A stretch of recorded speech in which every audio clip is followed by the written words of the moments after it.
Eto na mga lodi, panoorin natin si G Heart Music mga idol sa kanyang Tonight. Grabe naman din talagang taong to.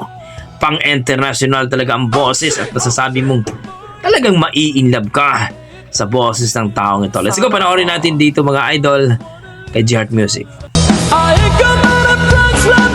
Ayan na mga lodi.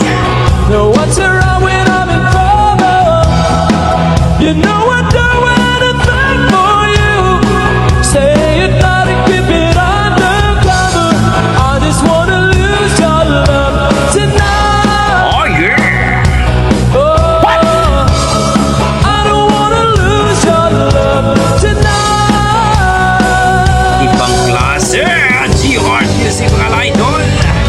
Don't forget mag-follow po ang Facebook page at ang kanyang YouTube channel. Ibang klase, mala international kung mag-perform. Trying to stop my hands from shaking. Something in my mind not making sense. It's been a while since you're all alone. I can hide away I'm feeling until every place when to close the door. And don't forget what I told you. Just 'cause you're right, that don't mean I'm wrong. I'm not a shoulder to cry upon. I just wanna use your love tonight. Oh yeah! Yeah, I don't wanna lose your love tonight. Yeah, I just wanna use your love tonight. I don't wanna lose your love tonight. Grabe! G Heart Music. Kakaiba.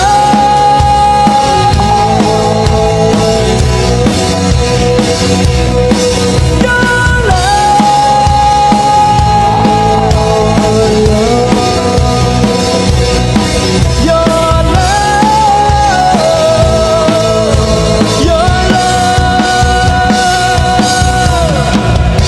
Grabe!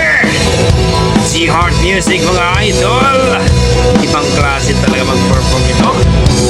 Malupet na. Pogi pa. Grabe.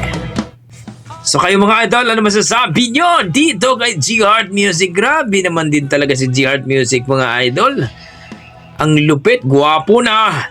Halimaw pa ang boses at malupit mag-perform. Grabe talaga itong si G Heart Music mga idol. Sana all. Namiss ko lang po ang kanyang estilo sa pagkanta mga idol. Tonight, anong masasabi niyo sa kanyang performance mga idol? Sinasabi nila na pang-international talaga ang boses ni G Heart Music mga idol. Kung na-miss kayo, na-appreciate nyo ang kanyang performance, ang kanyang rendition, please comment down below mga idol para ating pag-usapan yan mga idol. At kung magustuhan nyo ang ating reaction video, don't forget paki-follow po ang ating Facebook page, Dugong Pinoy, at itong ating YouTube channel. Pa-subscribe po mga idol. Okay? Maraming salamat mga idol at God bless po. Ingat po kayo lagi.